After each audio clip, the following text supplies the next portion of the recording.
Bezrat Hashem, aujourd'hui on va faire la continuité du shiur de la semaine dernière parce que Be'ashgacha Pratit, j'ai regardé un petit peu ce qu'on va enseigner aujourd'hui, ça tombe pile poil avec les Inyanim de Gimel Tammuz. Et comme ça va être aussi un spécial Gimel Tammuz, donc ça s'est emboîté comme il faut.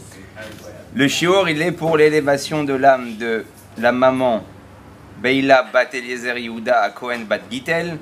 Bien sûr le cours est offert par Yaakov Mordechai. La semaine dernière, on a expliqué pas mal de inyanim par rapport au tzadikim, par rapport au chibour, du niveau qu'un homme il peut avoir ici-bas, et le roche Béné Israël, la tête des Béné Israël, qui sont les tzadikim et qui sont eux-mêmes attachés à Dieu. Donc pour s'attacher à Dieu, il faut s'attacher aux tzadikim. Et on va continuer un peu, et Bezrat Hashem, on va parler de Gimel Tammuz, il y a pas mal de choses à dire. Kedeita bagmara nidasham loven aav shmino gidim batsamot vetzipornaim shel laben. Là, le Zohar, il ramène une Gemara qui rapporte qu'en réalité, le papa, il donne à l'enfant quoi? Il donne tout le loven, tout ce qui est blanc chez l'enfant, les guidim, c'est tous les nerfs, atsamot, les os, vetzipornaim, et les ongles. Pourquoi il nous ramène ça maintenant? Parce qu'on avait parlé jusqu'à présent que la goutte, elle développe plusieurs choses chez l'enfant, jusqu'au niveau le plus bas qui est l'ongle. Maintenant, c'est marrant parce qu'il ramène, ou comme chez Katouf Be'etz HaChaim, Shara Cheshmal Betzod Livushim Shel Adam Arishon Began Eden Shayut Tzipornaim Miprinat Moach Advuna. On sait que Adam Arishon, au début, il était fait en ongles. Nachon. C'est quoi cette histoire d'ongles?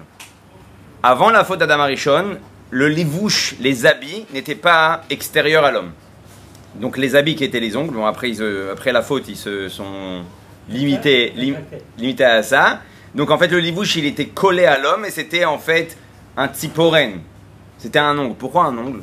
Parce que l'ongle, il avait la particularité de laisser passer la lumière. Et en fait, à travers Arishon, on voyait la lumière de Dieu. C'est ça la Nekuda, pourquoi il était fait, tout le monde se pose des questions, mais quel rapport il est fait en ongle, ça devait être pas beau, ça devait être moche, j'ai entendu plein de fois des choses comme ça. Non, à travers lui, on voyait la lumière de Dieu qui résidait dans le monde. Quand on a fait la faute avec le Nachash, ce qu'on appelle aujourd'hui le Or Nachash, la peau, ouais, qu'on a aujourd'hui, en fait, elle limite, elle laisse pas les akrines, elle laisse pas refléter à travers nous forcément la lumière de Dieu. Et c'est pour ça que plus un corps va être raffiné, et plus il va réussir à refaire passer la lumière de Dieu à travers lui dans le monde, d'accord? Et juste là, j'ai besoin de repasser sur quelques petits passages en fait qu'on a dit Béalpé la semaine dernière, et on va essayer de les lire dans les textes, comme ça on fait un tania entier. וככה ממש כביכול בשורש כל הנפש רוח ונשמה של כללות ישראל למעלה בירידתם ממדרגה למדרגה על ידי השתלשלות העולמות, comme on avait expliqué que la neshama elle descend à travers l'enchaînement des mondes, Atzilut, Bria, Yetzira, Asiya, Mi Chochmato, Itbarach, ça vient tout ça de Chochma de Dieu, qui dit Tiv, Kulam Bechokma, Asitan, Itavu, Menu, Nefesh, Ruach, Neshama, Shel Haaretz, Uputa, Erech. Et donc maintenant on comprend que même si tu viens de la même source, tu peux retrouver des différences de niveau ici-bas dans les Neshamot du Ham Israël. Veim Kol Zod Enak Shurot Umiyuchat Beyuchud Nifla, Ve'atzum Ba'mautam, Ve'atzumtam Arishon, Shei Amshachat Chochmaila. Tout ça pour nous dire quoi? Que combien même la Neshama est descendue du bas, et on avait dit la semaine dernière que même un ongle il reste attaché en fait au mohar, à la tête, c'est la tête qui fait vivre tout le corps, donc même l'ongle ressent, en fait la tête ressent ce que l'ongle passe, ce que l'ongle vit, ouais.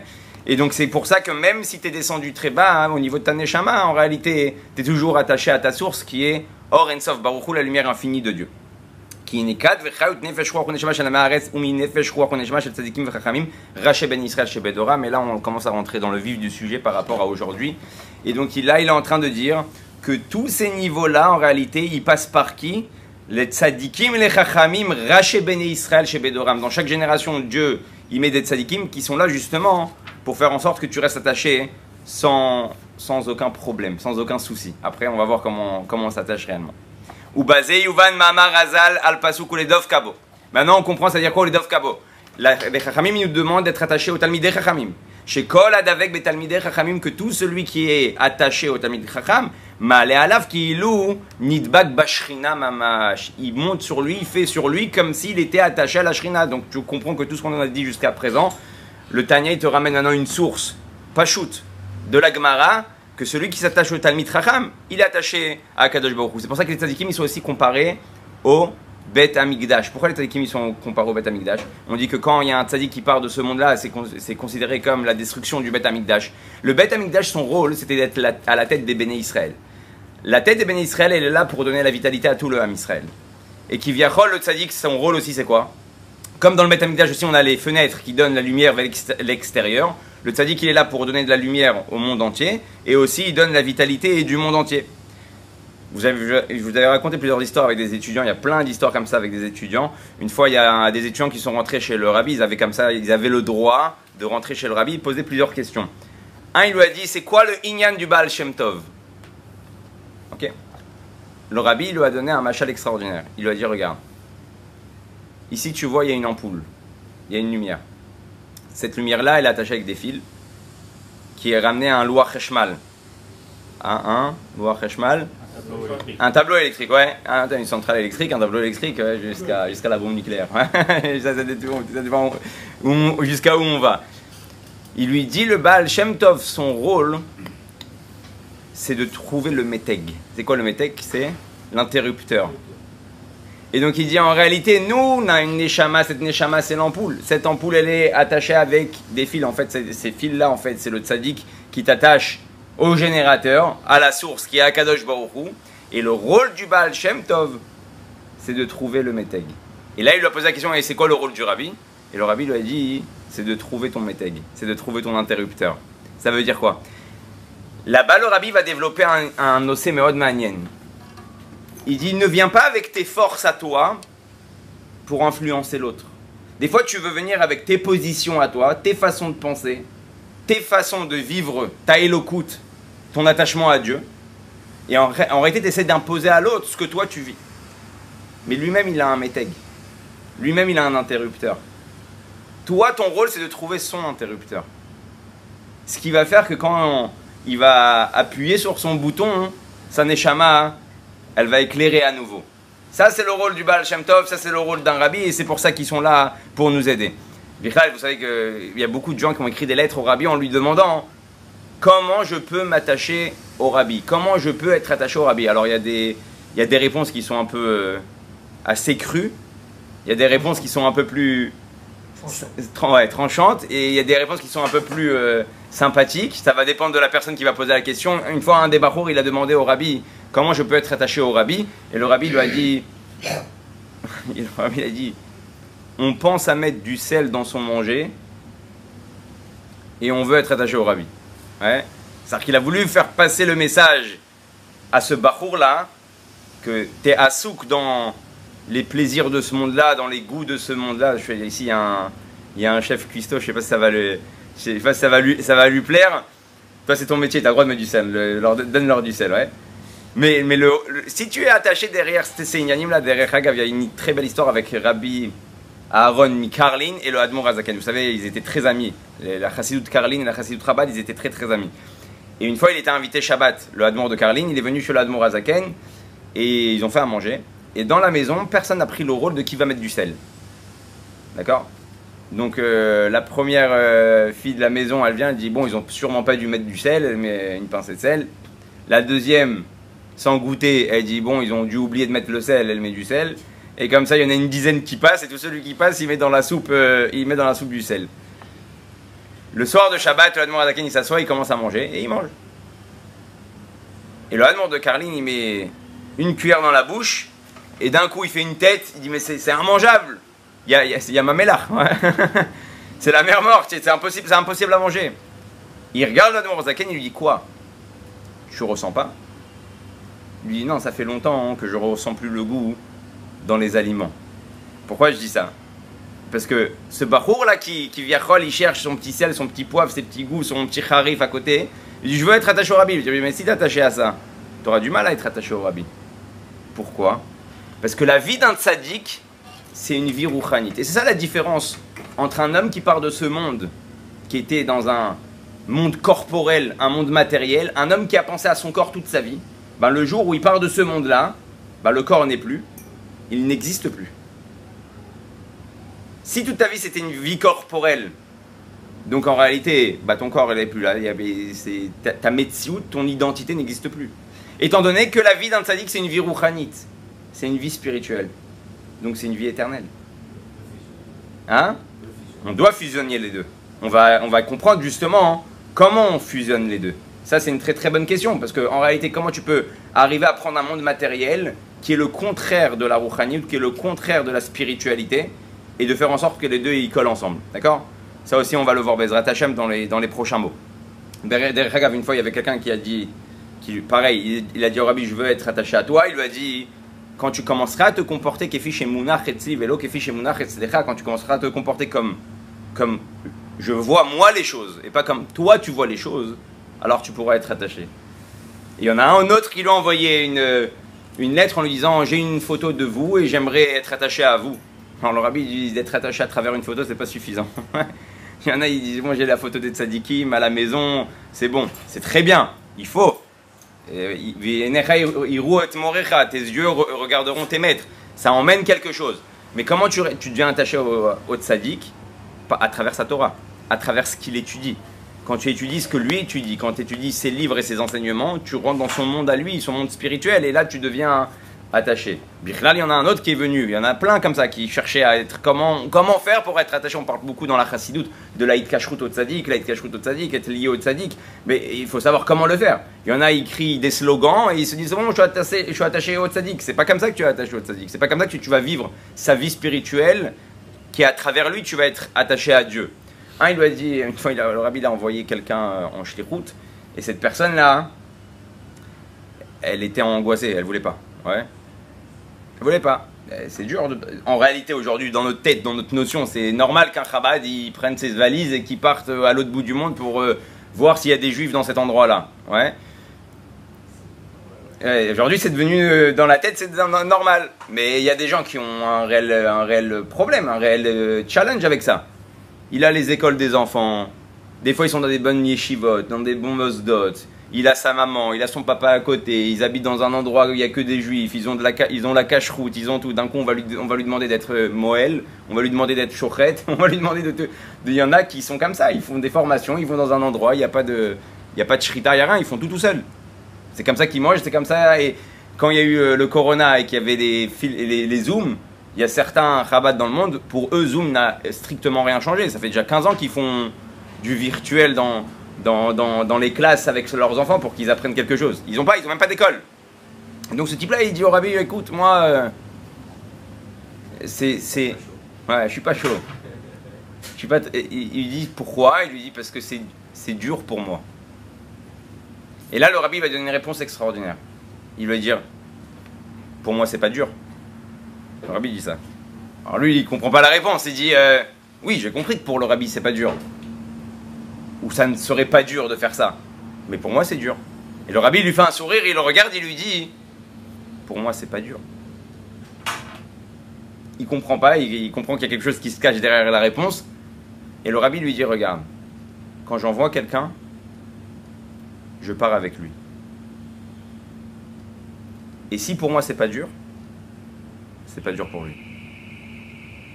Étant donné que quand tu sors en shlichut à travers un tzaddik, tu ne reçois pas tes propres forces. Et ça, c'est un grand enseignement. Si tu crois une seconde que ce que tu fais, ta tzlacha et ta réussite, elle dépend de toi, elle vient de tes kishronot, des dons que Dieu t'a donnés, et que tu ne comprends pas, et c'est justement ce qu'on avait parlé une fois par rapport à la hanava de Moshe Rabbeinu. Moshe Rabbeinu, il sait très bien qu'il parle avec Dieu. Il sait très bien qu'il n'y a personne qui est en wifi comme lui. Il le sait, ça. Parce que tout le monde vient le grogner à lui pour qu'il lui parle avec Dieu. Quoi, tu sais pas que tu es au-dessus de tout le monde?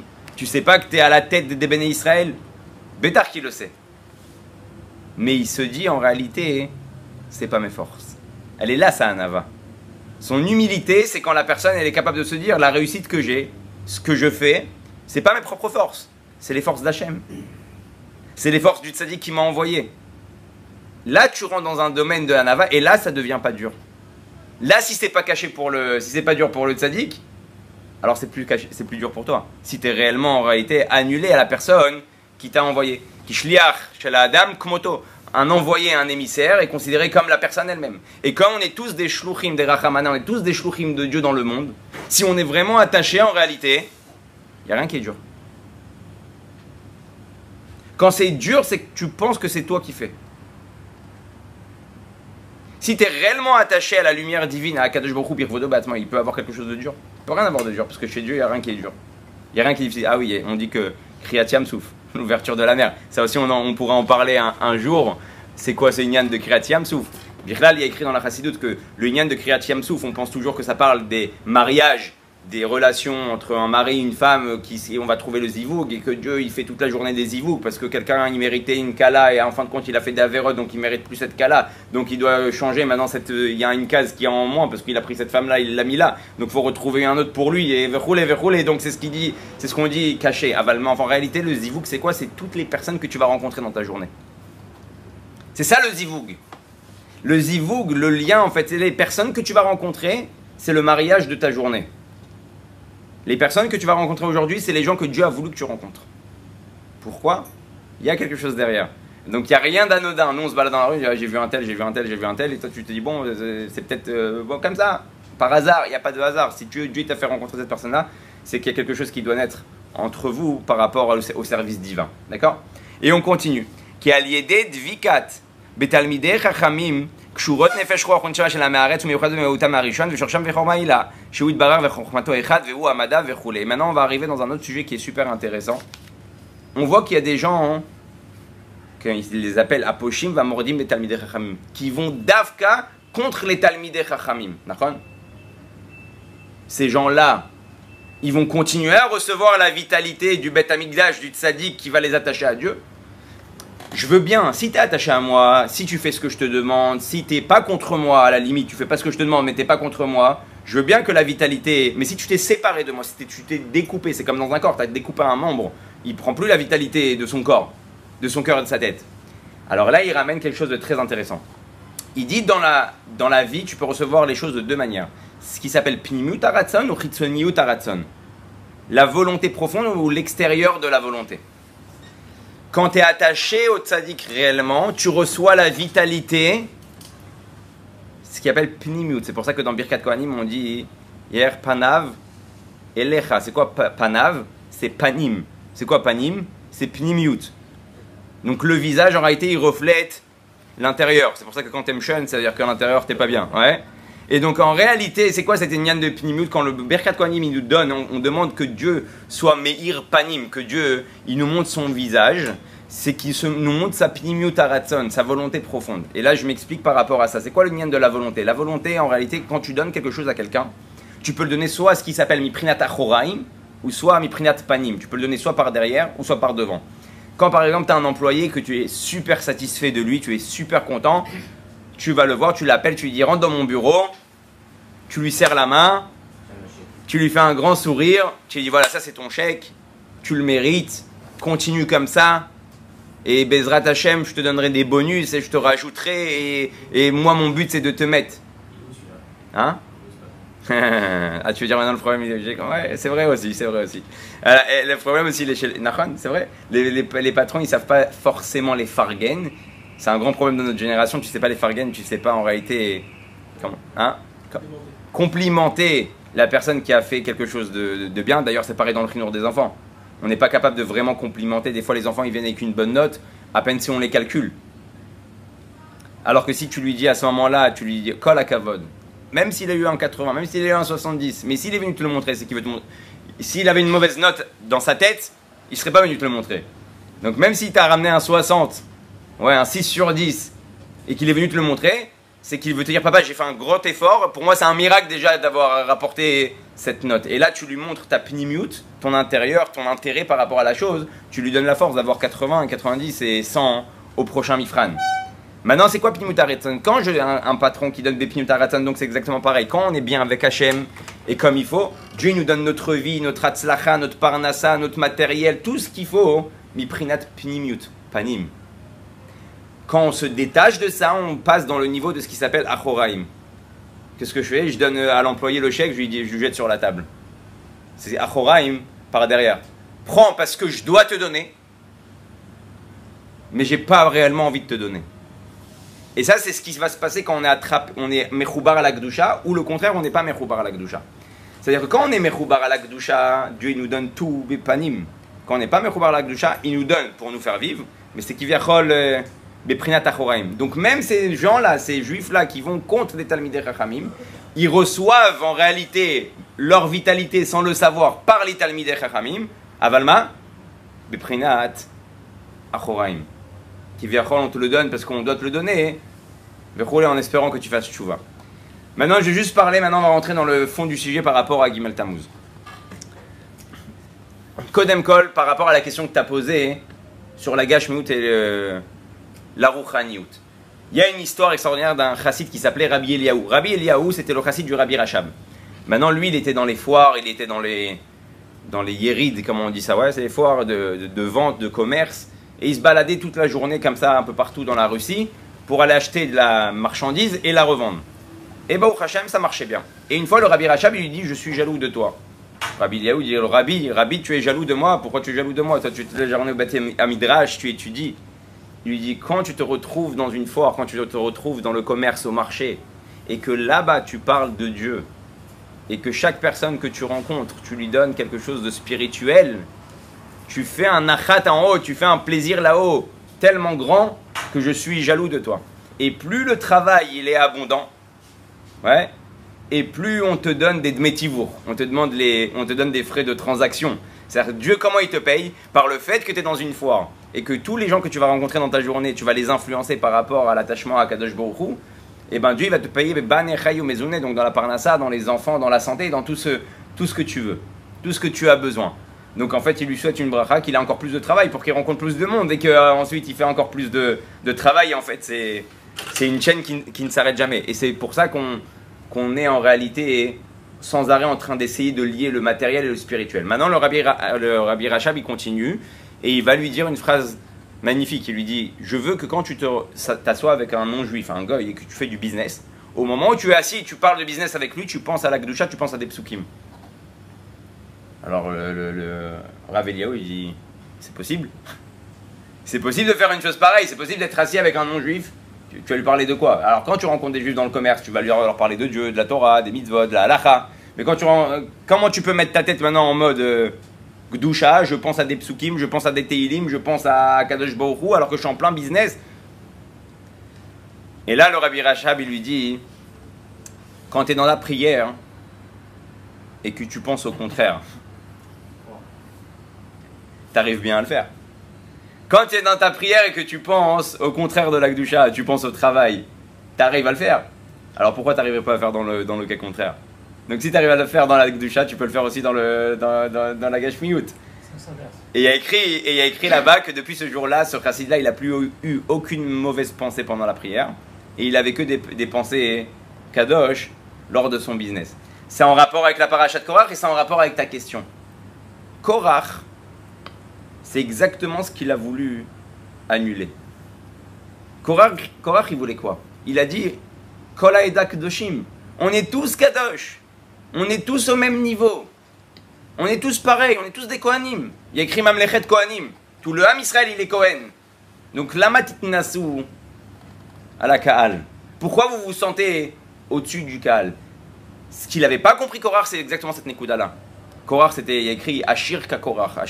Korach, c'était un riche. Il avait une opulence extraordinaire. Et c'est ça que Moshe lui explique. Il lui dit, tu comprends pas? C'est qu'en réalité, si tu te touches à la Gashmiout, tu colles la Gashmiout, la matérialité de ce monde-là que tu dois toucher, que tu dois élever vers la Gdusha, mais que tu n'es pas attaché à Moshe, c'est pas le matériel que tu vas élever, c'est le matériel qui va te faire tomber.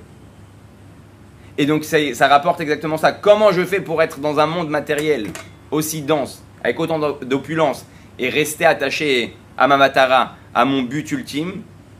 C'est que si j'ai un rabbi derrière moi. C'est que si j'ai un Moshe qui est là pour me donner ces forces-là d'être parachuté et de pouvoir me relever.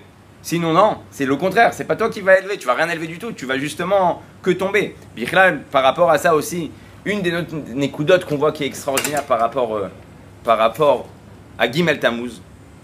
Donc, on comprend, ça c'est une sikha du rabbi que je viens de vous donner, mais on comprend que pour pouvoir descendre en bas, il faut être attaché là-haut. Et sur ça, je vais vous raconter une histoire avec Rabbi Meir par Mishlan. C'est qui ce Rabbi Meir par Mishlan? Rabbi Meir par Mishlan, c'était un vieux, un homme âgé, dans un village. Et il y avait un mikvé. Ce mikvé-là, il était en haut de la montagne. Maintenant, tous les matins, il montait avec sa petite canne, tac, tac, tac, tac, il faisait son mikvé et redescendait. Une fois, les élèves de la yeshiva, ils ont dit, attends, si lui, il arrive à monter, alors nous aussi, on peut. Ils se sont chauffés le matin, ils sont tous partis avec leurs serviettes, ils étaient une vingtaine. Et tout celui qui monte, il se casse la figure. Il y a de la boue, l'autre il se casse le bras, l'autre il se casse la tête, l'autre il se fait comment ça s'appelle? Pardon, des blessures, des psaïm. Et du coup, ils reviennent tous à la yeshiva comme après un cours de Krav Maga. Et ils disent à Rabbi Meir par Michelin, ils disent attends, je comprends pas. À ton âge, tu arrives à grimper? Hein? C'est l'entraînement. C'est les années, tu veux dire, d'expérience. Et là, il a dit une phrase, et je pense que c'est une phrase qu'il faut vivre avec cette phrase-là. Il a dit quand on est attaché là-haut, on ne tombe pas en bas. Il a dit quand tu es attaché là-haut, tu ne tombes pas en bas. Birlal, il y a une histoire comme ça avec le rabbi, que quand il était petit, c'est une histoire qui est très connue. Il était au Gan, et tous les enfants ils s'amusaient à monter sur un arbre, et tous au bout de 1 mètre, ils glissaient. Et le rabbi, c'était le seul qui arrivait à monter et à se mettre sur la branche. Et la ganénette, elle était... comment il fait ça, ce gosse-là, à 5 ans, à 5 ans, il grimpe sur un arbre, comme ça il se met, et tous les enfants, ils n'arrivent pas, ils se cassent la figure. Quand elle est revenue, la rabbinite Rana, elle est venue prendre son fils. Elle lui a posé la question, comment tu fais Bémet? Il dit, tous les enfants, quand ils montent, ils regardent en bas. Donc ils tombent. Moi, quand je grimpe, je regarde là-haut. Et elle est là toute la différence. Quand tu es attaché à là-haut, quand tu regardes tout le temps vers le haut, ou si tu veux en avant, pas dans la nostalgie, pas dans le passé, et pas dans les choses qui t'empêchent en réalité de te dévoiler dans ta vie, qui t'empêchent de te développer, alors tu peux monter, tu peux grimper. Et ça, c'est ce que Korach voulait annuler. Il n'y a pas de Moshe, tout le monde est même. Mais si tu n'as pas de Moshe, tu n'as personne à qui t'attacher, tu n'as pas où monter. Birlal, il y a une histoire. Hein. Ça, c'est encore une autre Nekuda qui est très importante de faire passer. J'essaie d'emmagasiner un maximum, de condenser un maximum d'histoires dans le temps qu'on a. Avec Menachem Begin. Tout le monde sait qu'il y a eu une rencontre qui est filmée entre Menachem Begin et le rabbi. Et ils ont parlé de plein de choses. Et Menachem Begin, il raconte une histoire qui s'est passée dans les coulisses après que les caméras étaient éteintes.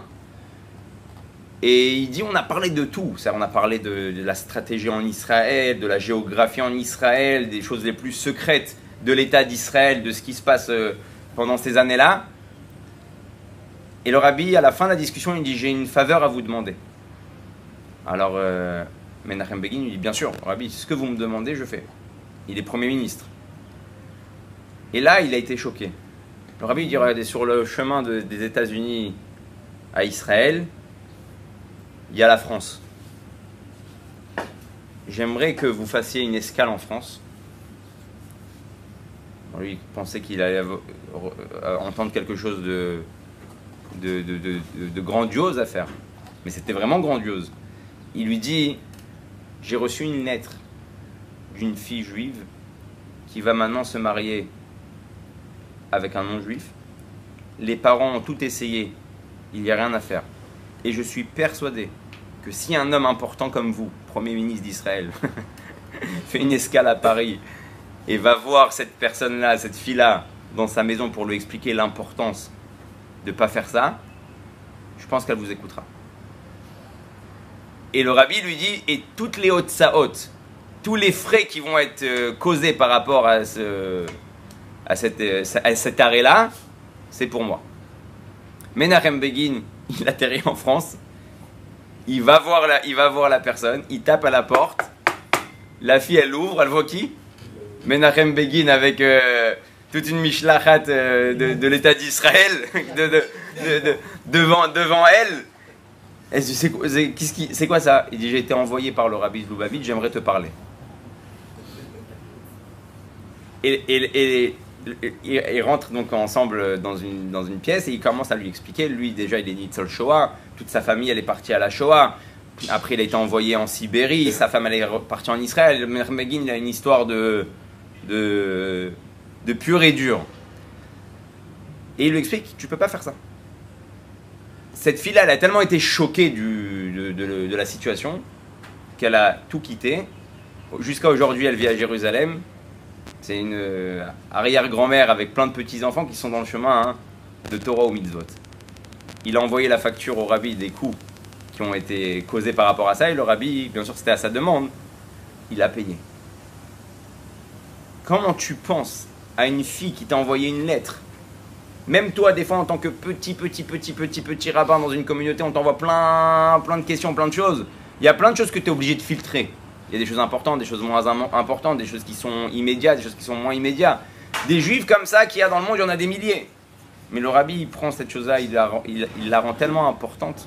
Il n'y avait rien d'anodin. Chez lui, chaque juif, il avait son importance. Et on apprend ça d'où dans la paracha aussi pareil de Korach. Korach, on va voir la Hanaga de Moshe Rabbeinu. Moshe Rabbeinu, il va faire quelque chose qui est complètement dingue. Vous connaissez tous Datan et Aviram, les amis de Moshe Rabbeinu. Dès qu'il y a une embrouille, ils sont là. Imaginez-vous que déjà ça commence en Égypte. Moshe Rabbeinu, il a défendu un autre juif, il a tué un Égyptien. Il se retrouve dans Datan et Aviram. Datan et Aviram, ils lui disent ils sont partis le balancer à Paro. C'est lui, c'est-à-dire que Moshe Rabbeinu, il va devoir partir en galoute. Il va devoir, imaginez-vous qu'il était comme le prince d'Égypte, parce qu'il habitait dans le royaume du roi, donc il était au top. Il lui manquait de rien dans sa vie à Moshe Rabbeinu. Ils vont le balancer, il va devoir partir 60 ans à Midian. Attention, ok. À fin de compte, Hachem, il fait tout pour le bien.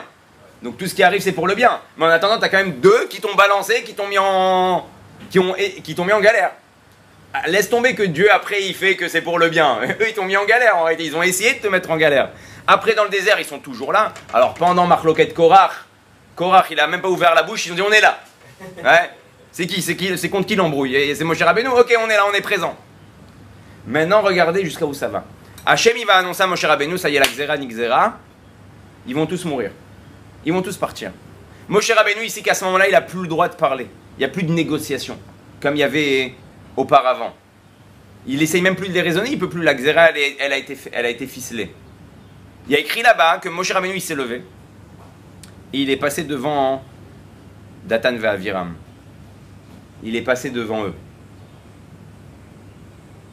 Pourquoi tu fais ça? Moshe Rabbeinu, il savait qu'il y avait peut-être une dernière chance.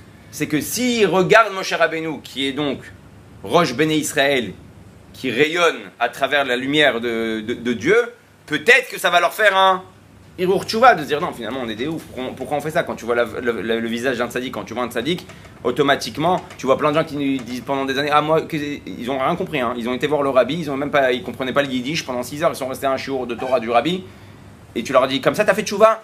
Ils disent, ouais, j'ai vu le rabbi. Ils te disent pas, le rabbi il a fait une fois un Dvar Torah et j'ai compris et ça m'a changé, ça m'a bouleversé ma vie. La plupart des gens là-bas, ils allaient voir le rabbi, ils comprenaient rien, à part les chassidim qui étaient sur place, ou les chassidim qui étaient ashkenazim, mais tous les sfaradim qui sont venus pendant des années voir le rabbi, qui comprenaient même pas ce que le rabbi racontait pendant les farbrengen, et ils demandaient à droite à gauche qu'est-ce qu'il a dit, juste ils sont passés devant lui des fois même $1, ils ont fait tchouva, parce que le visage d'un tzaddik, il peut te faire tchouva. Et Moshe Rabbeinu, il va faire quoi? Il va passer devant Datan et Aviram avec une volonté. C'est les personnes qui t'ont balancé, c'est les personnes qui t'ont fait du mal, c'est les personnes qui sont toujours là pour te mettre des bâtons dans les roues. C'est les personnes qu'à chaque fois qu'il y a une marloquette sur Moshe, ils sont présents. C'est en réalité tes ennemis. Et Moshe Rabbeinu, même ceux-là, jusqu'à la dernière minute, il essaie de les sauver. Et c'est exactement ce que j'ai raconté juste avant avec l'histoire de Menachem Begin. C'est-à-dire, même un juif qui est loin, même un juif qui est à l'autre bout du monde, il y a quelque chose à régler, le rabbi, il y pense. Le rabbi va faire tout ce qui est en son pouvoir. Il a envoyé un président, il a envoyé un premier ministre pour sauver une fille juive. Bon, une fille comme ça, il y en a peut-être encore plein. Bon, il y a une malasote, il y a plein de choses à régler. Il est parti mettre en mission Menachem Begin, juste pour que le Ham Israël il reste attaché à sa source, à Kadosh Baruch Hu. Donc voilà quelques histoires par rapport à Gimel Tammuz. C'est Mathieu avec le Tanya d'aujourd'hui que les tzadikim, c'est eux qui nous attachent à Dieu. Et Bezrat Hashem, j'espère que la semaine prochaine, on sera déjà à la Géoula Amitit Vashlema. Juste pour vous faire rappeler que Gimel Tammuz, c'est le même jour, et ça c'est le message qu'on prend, c'est le même jour où Yehoshua Binoun, il a arrêté le soleil. Shemesh Begivon Dom. Il était en plein combat, il ne pouvait pas finir la guerre, il demande à Kadosh Baruch Hu, s'il te plaît, arrête le temps. Alors là, il y a une question. Si tu veux déjà faire un miracle d'arrêter le soleil, demande à Dieu qui finit la guerre. Envoie du barad, envoie des sauterelles, envoie ce que tu veux, finis-moi, envoie-leur une épidémie et finissez-moi ce travail-là. Il voulait pas l'ismoch à la nes, malgré que c'est un nes. Il voulait que le combat il se fasse bederer à Teva. Et pour nous aujourd'hui, chez Chabad, on considère justement, c'est le même jour, Gimel Tammuz, c'est le jour où le soleil s'est arrêté.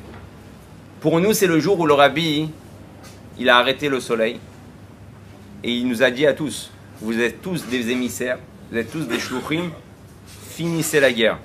C'est à vous maintenant. Hein. Moi, je vais arrêter le soleil. Je vais continuer à éclairer. Je vais continuer à vous donner des enseignements. À travers mes enseignements, vous pourrez être attachés à la lumière.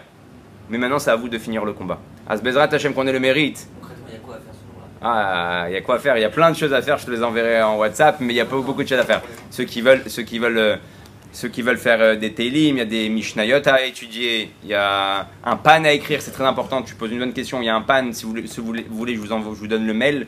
Vous écrivez un pan au Rabbi, tout de suite ça arrive au OL, et là-bas il l'imprime.